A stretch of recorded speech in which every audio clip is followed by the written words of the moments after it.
Lovely to see you all. Welcome to The Late Show, everybody. I'm your host, Stephen Colbert. Tonight,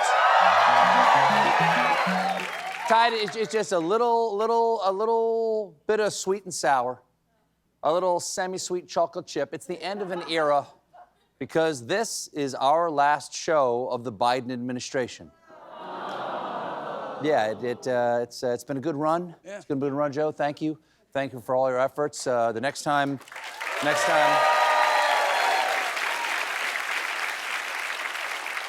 you all see me, Donald Trump will be president, and you may not see me. Next 4 years, we're taking this one day at a time.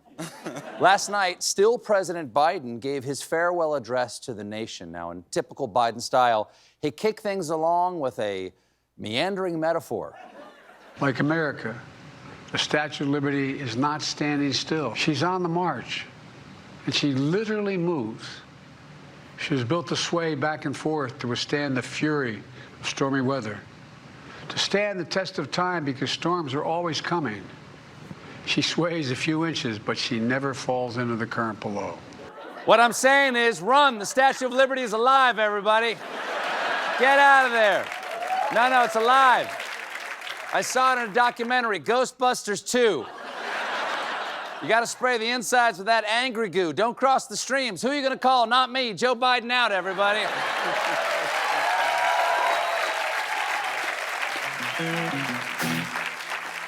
Picked up this baby at Circuit City. But the moment... You got Circuit City in there. Circuit City there. But the moment everybody's talking about is when Biden took a page out of Eisenhower's farewell address and warned America about internet billionaires, which he called the tech industrial complex. That's been a threat since I was a kid. Back then, we called it Radio Shack. Jim, let's hear some history. I have no doubt that America's in a position to continue to succeed.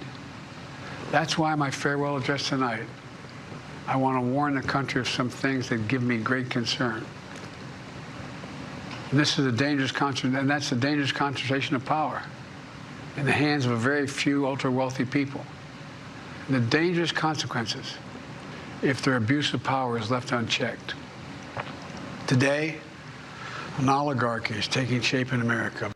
Thank you, sir, for that stark warning, but I gotta say, delivering it in your trademark low-power mode whisper ramble robbed it of a certain essential urgency. There's a reason Paul Revere didn't go on his midnight ride saying, the Burbisharamas, the Burbisharamas.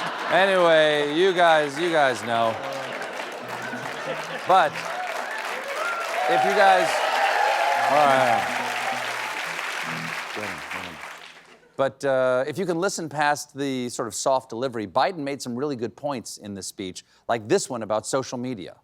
Americans are being buried under an avalanche of misinformation and disinformation.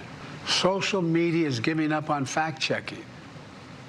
The truth is smothered by lies told for power and for profit. That is true. Or as it was reported on Facebook, Biden performed a sex change operation on a migrant prisoner on live TV. Donate now to melt belly fat.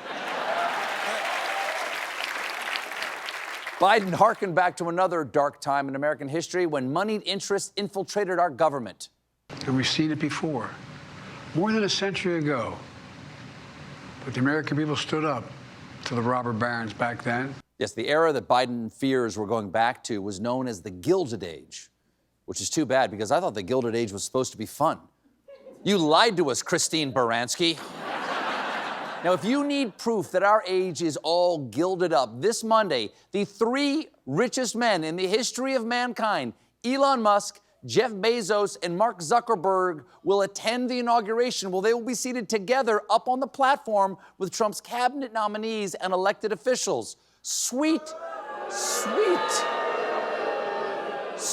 Jesus in a skybox. That is the most corrupt-appearing thing I have ever heard. If we're going to go full Roman Empire, then at least throw Denzel Washington in there.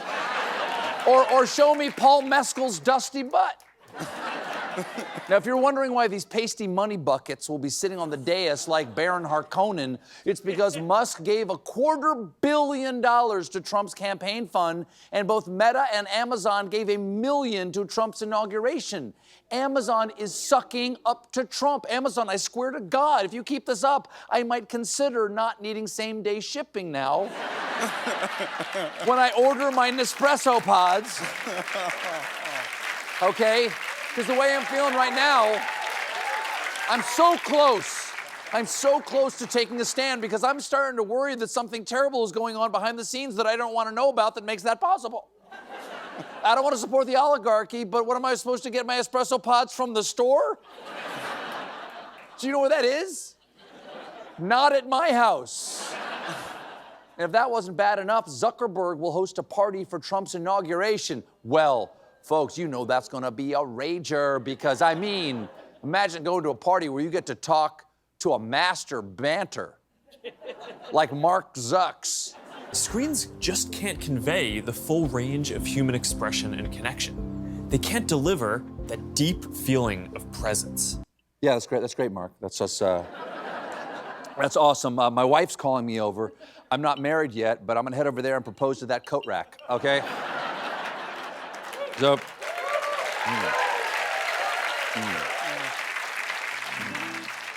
So much for dry January. Now, Zuckerberg will be hosting along with Todd Ricketts, who, of course, is the inventor of Ricketts. It's going to be a good few years for him, as well as his fellow industrialists, Cornelius T. Measles, Theodore Whooping Cough, and Phineas J. Flogging a street urchin with your cane. These are the guys that Biden warned us about. But truth be told, Democrats have done precious little to prevent the rise of oligarchs, possibly because 83 billionaires supported Harris.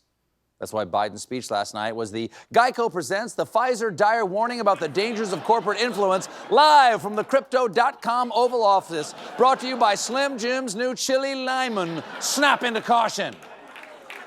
Every incoming president...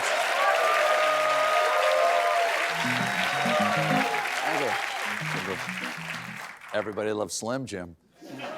Every incoming president and vice president have official photo portraits taken for the occasion, and Trump and Vance just released theirs. Let's take a look at the vice president-elects.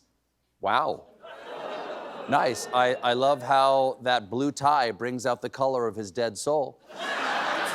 Now let's take a look at Trump's official inaugural portrait. Gah! That is terrifying. Is he trying to scare us? Jim, can we pull out a little? Aha!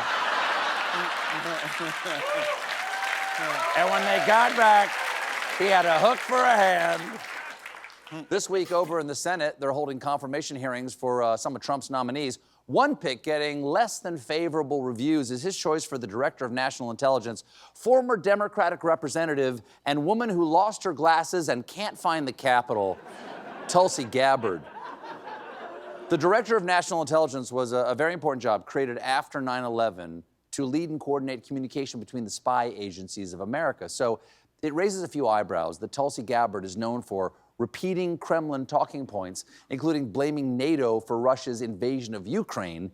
Even worse, when she met with senators to discuss her nomination for DNI, Gabbard couldn't say what the job actually is, and when Republican Senator Mike Rounds asked Gabbard how she would handle specific elements of the job, she said she would have to just wait and see when she gets there. Yeah, just wing it. She could, no, this is exciting. She could be our first improv intelligence director. Thank you for coming at everybody in the middle of this crisis. Can we get a suggestion of a country to destabilize and an occupation? Seriously, what is my job? Another fragrant nominee.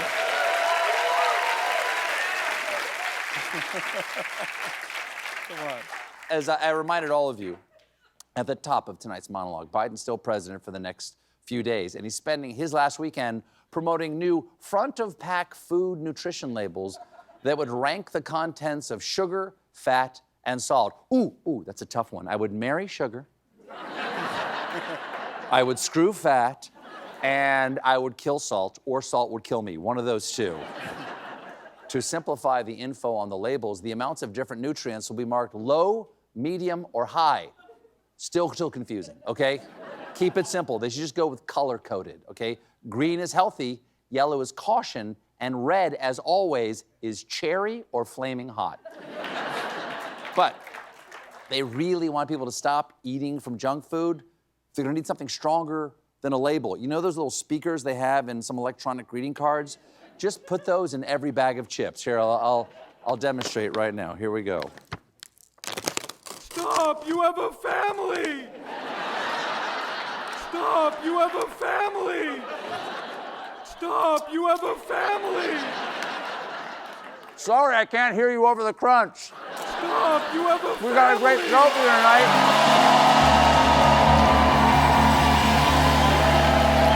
My guests are Kate Winslet and Jarrell Jerome, but when we come back, meanwhile,